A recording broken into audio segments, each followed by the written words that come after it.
He said it once, just once. He was sitting 2 feet from me on our old brown couch, and he said, "I miss you from 2 feet away." And I heard it the way you hear a refrigerator hum, not as a warning, not as a siren, just noise. I'm 103 now. My hands have spots like old paper. My husband has been gone a long time, but that sentence is still here. I miss you from 2 feet away. His name was Walter. We married in 1944 in Dayton, Ohio. Wartime, cheap cake, borrowed flowers. We stayed married 68 years. So no, this isn't a story about someone walking out. It's a story about two people staying and still losing each other. It starts with a lie, a little one, the kind you probably tell every day. I'm fine. I said it when I was tired. I said it when I felt invisible. I said it when I wanted him to figure me out without me having to risk the words. I'm fine. And every time I said it, I built another inch of distance. We weren't cruel. We were functional. Bills paid, kids fed, church on Sunday. That's what we called love. But love isn't a roof. Love is attention. And attention is the first thing we stopped giving. Here's what it looked like. It was 1979. Avocado green fridge humming. One kitchen light flickering because Walter meant to replace it. Kids finally asleep. And I'm at the sink, hands in hot water, scrubbing a pan like the pan was the enemy. Walter pats the cushion beside him. A small thing. A soft invitation. Come sit, Evie. And I say what I always said. In a second. That sentence, in a second, ruined more of my life than any argument ever did. Because in a second isn't a no. It's a delay. It's me choosing chores over closeness and pretending it doesn't count. In a second. Walter had his faults. He worked too much when the kids were little. He came home with his mind still at the shop. Sometimes I felt like a lamp in the corner. Useful, taken for granted, never really looked at. So I got proud. I got hard. I kept score like it was armor. And then the kids grew up. The house got quiet, and Walter got gentler. He started making my coffee before I woke up. He'd leave the mug on my side of the table, steam rising like a peace offering. He'd say, "Porch feels good tonight." He was reaching, and I kept pulling away because resentment had become familiar.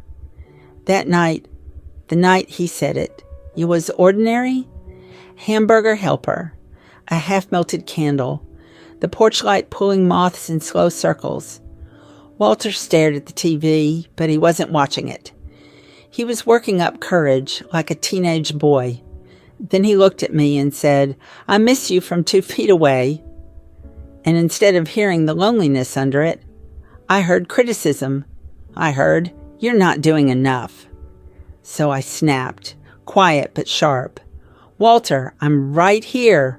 What do you want?" He didn't yell. He just shrugged like his shoulders were tired. "I want you to be with me." Do you know what I did? I stood up. I took my plate.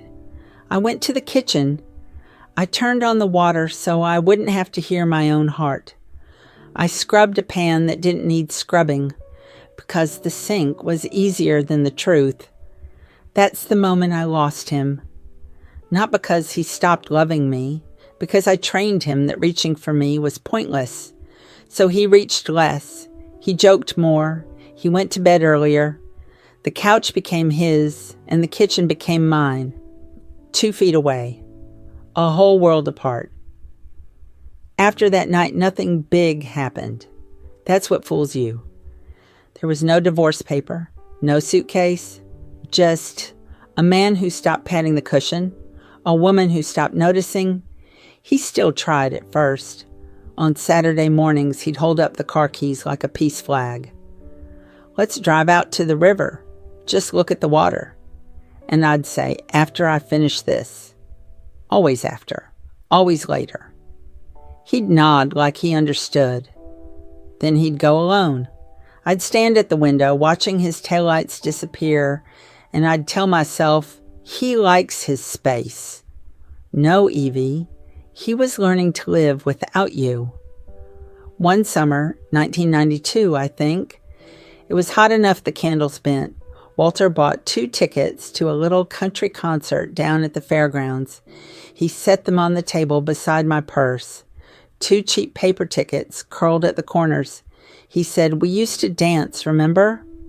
And I said the dumbest thing I could have said, "I'm not in the mood." He went quiet, not angry, worse than angry, resigned. He folded those tickets in half, slid them back into his wallet, and said, "All right." He didn't go without me. He just stopped asking me to be the kind of wife who danced. And I didn't understand that every time I said no, I was teaching him what kind of marriage we were going to have. 2 feet away. Years later, after he died, I found those tickets still in his wallet. Faded ink, fairground dust, 2 tickets to a night that never happened. That's what neglect leaves you with. Not one big disaster. Little paper ghosts. And here's the part that makes me ashamed. We still had good days. We still laughed. We still handled life. So I told myself, this is normal. This is marriage. No, listen. Comfort can be a drug. Comfort can be a coffin. Walter died on a Thursday in January. Snow stacked against the porch steps. He sat down at the table like he was just tired, and he didn't get back up. No last speech. No movie ending. Just a quiet absence where a man used to be. After the funeral, everyone told me I was strong.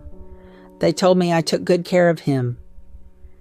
And I smiled because that's what you do when you're the widow. But when the house emptied out, I heard the clock. I heard the refrigerator.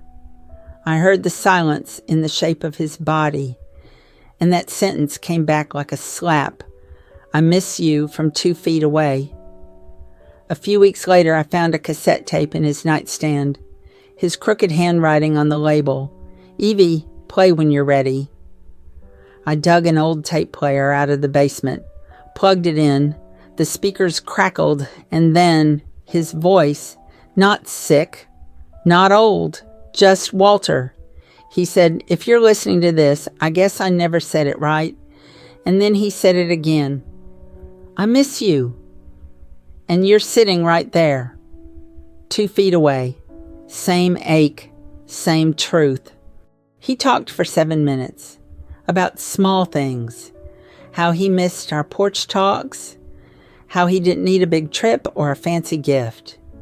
He needed my eyes, my softness, my return, and he ended it with, "If you want to come back, I'll be on the couch." I sat on the carpet holding that tape like it was a heartbeat, and all I could think was, I'm ready now. But he was already gone. That's what too late looks like. An empty couch, a running sink, a woman finally willing to be tender with nobody left to receive it. So here's why I'm telling you this. Because you might be sitting 2 feet from someone right now, and they might be missing you. And you think because you don't cheat, because you don't scream, because you pay the bills, you're safe. You're not. Indifference is quiet, and it's deadly. I miss you from 2 feet away. If that sentence makes your stomach drop, good. That means you still have time. Here's the repair. I wish we'd started sooner. Small, daily, unimpressive, real. 1. Put the phone in another room for 20 minutes tonight. Another room. Then sit with your person. No agenda, just presence. Let it feel awkward. That's the distance showing itself. 2. Ask this question and don't defend yourself. When do you feel alone with me? Then listen like the marriage depends on it. Because it does. 3. Say one small yes. Walk, porch, coffee. A dumb little show they like. These are bids, little hands reaching. Stop answering bids with later. 4. Stop waiting to feel warm before you act warm. Touch their shoulder. Look at their face when they talk. Say thank you. Say, I'm here. Connection isn't a mood, it's a practice. And if you've been hiding behind, I'm fine, tell the truth instead. I'm lonely. I'm scared. I miss you. Because the cruelest thing you can do is make someone guess at your heart.